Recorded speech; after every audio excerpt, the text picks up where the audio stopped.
Commander Replay, we take a look at some changes for this Kenrith Angels deck based on some unreleased gameplay. Next on Commander Replay. So let's take a look at this deck. The big story here is that there's not enough removal in this deck. We need more removal. We basically couldn't answer anything, and that's a huge problem.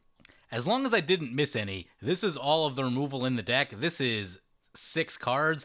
That is not enough. Gotta have more removal in the deck. If we could have answered like anything at all, like if we weren't just getting pounded by the Mardu opponent, we would have actually had a chance to like be a little more proactive. And that's where just like a few more board wipes is gonna help. Wouldn't mind another few pieces of spot removal. But there's some other stuff too. So let's start with the removal. Let's just get that cleaned up a little bit first. You're in 5 color. Obviously, there's a lot of options. Right now, we have 2 board wipes and a Rift. I think I want to see at least 4-ish board wipes. If you have a Toxic Deluge, you can go for a Toxic Deluge, but I know those are a little bit expensive, so I would probably just go for the standard white stuff. I like Fumigate, get a little bit of life gain, is very reasonable. Route is one that I also like a lot. Actually, there's no Austere Command in the deck. I would go for Austere Command, which just got reprinted again in Commander Legends, so those should be nice and cheap now. So that brings us up to about 4 board wipes, still a little bit light. I'd probably add like Heliod's Intervention as another piece of artifact and enchantment removal, also life gain in a pinch. I think Reclamation Sage would be very good for this deck because you can always bring it back with Kenrith. Depends on how off flavor you want to go. If you don't want another off angel creature, you could go for a Beast Within, but I'm going to go for Rec Sage. It does bring a lot of value. That gets us up to about 10 pieces of removal. Let's add one more. There's a number of ways you can go. I'm going to go for like a Windgrace's Judgment. You can go for a Volcanic Offering here as well. And that's another thing you can do too. If you don't like the straight board wipes as much, Volcanic Offering is a nice one-sided play that crushes early game value.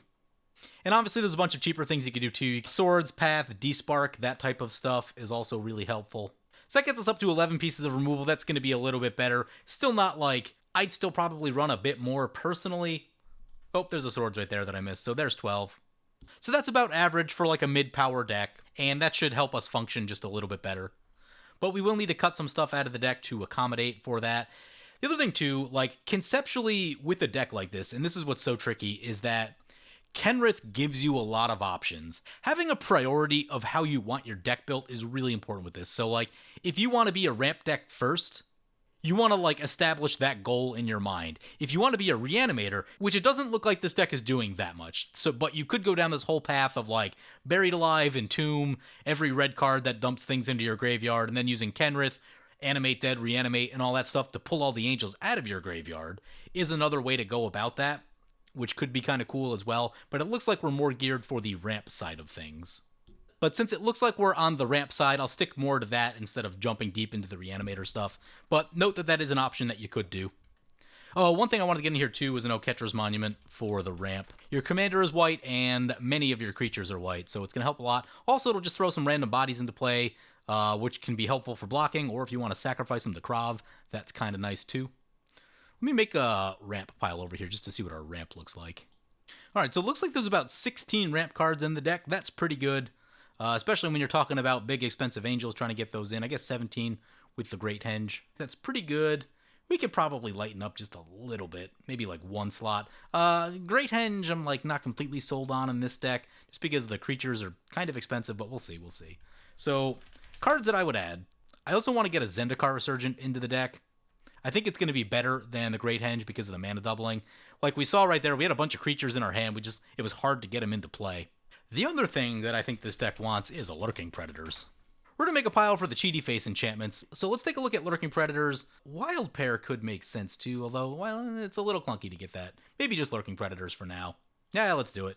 So you could look at a Wild Pair, you could look at like Sunbirds or Mirror March to do some interesting stuff. For this deck personally, I'm probably on like, definitely Lurking Predators, and let me take a peek here for Wild Pair. That's a 5/5, that's 7, so that's 10 total, that's 10, that's a 6, that's a 10, that's a 7.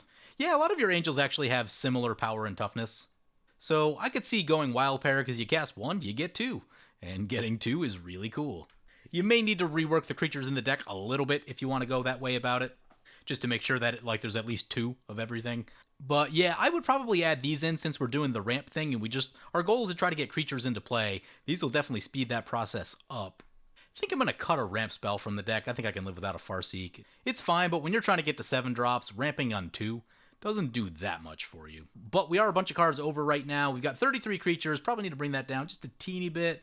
We can live without this Spark Double, I think. I don't know what it's doing specifically in the deck, if it's just there for, like, cool stuff. But we can live without that. Kali is cool. Traxa is an angel. Forgot about that. Let's see what else we got.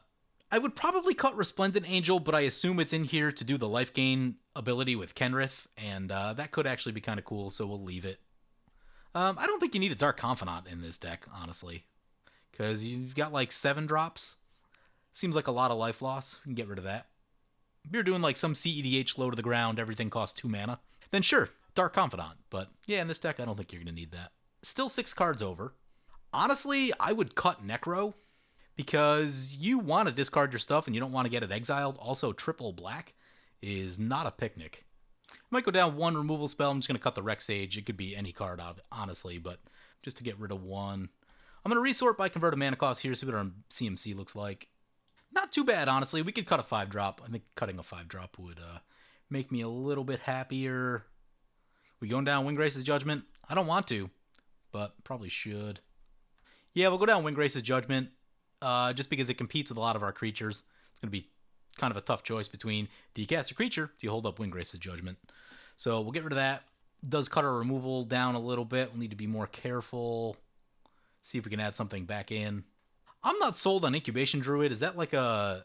I guess it's probably a good combo piece with Kenrith because of the training grounds and stuff.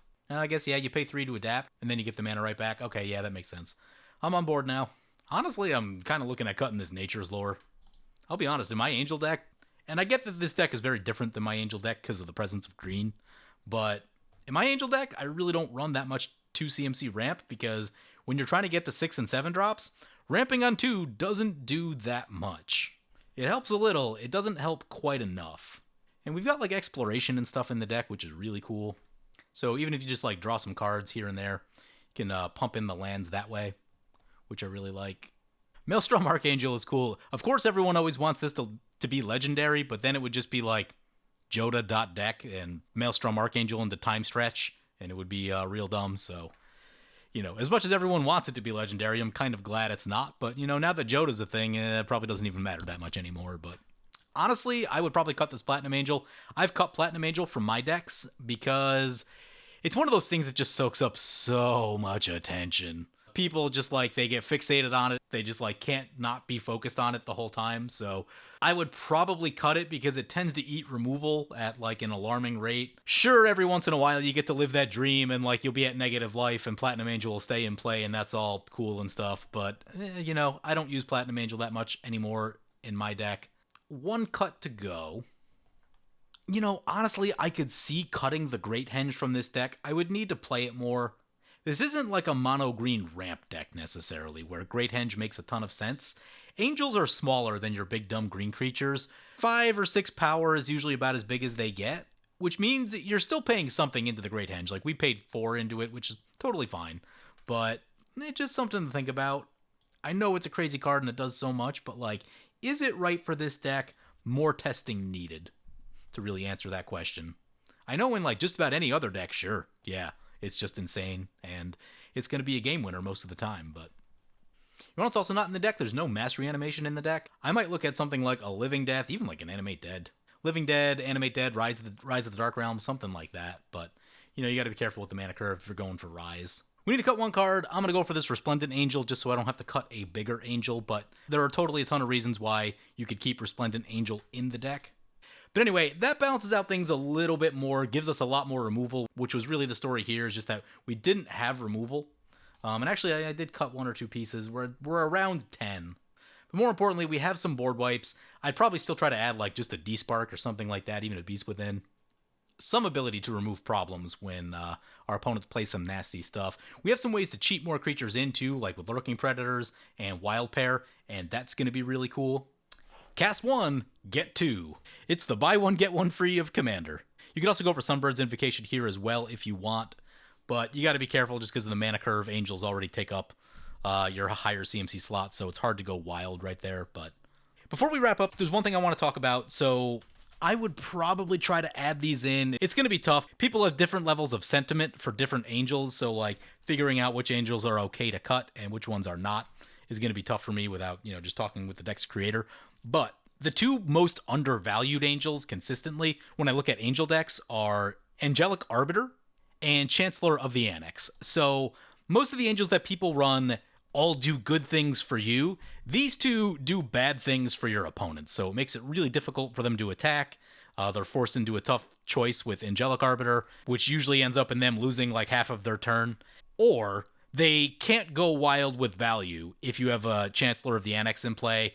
Again, I don't know what I would cut to get these in and probably sit here for another 35 minutes trying to figure it out. But I would try to work these into the deck. These have been like two of the most like underrated all-stars in my angel deck because they slow down your opponents. They create interaction, but it's not so bad that they're just going to immediately shoot it. Like when you drop an Avacyn, of course everyone knows to try to immediately exile the Avacyn. These are annoying, but like they tend to stick in play a little bit longer, which also makes them valuable. So I would try to find a way to get these in because I do find that they're super, super helpful. And, they increase your interaction without necessarily having to run just more spot removal in the deck.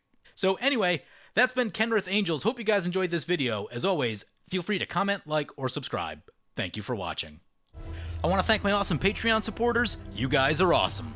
If you want to help support the channel and vote on which decks I play next, feel free to check out my Patreon at the link below.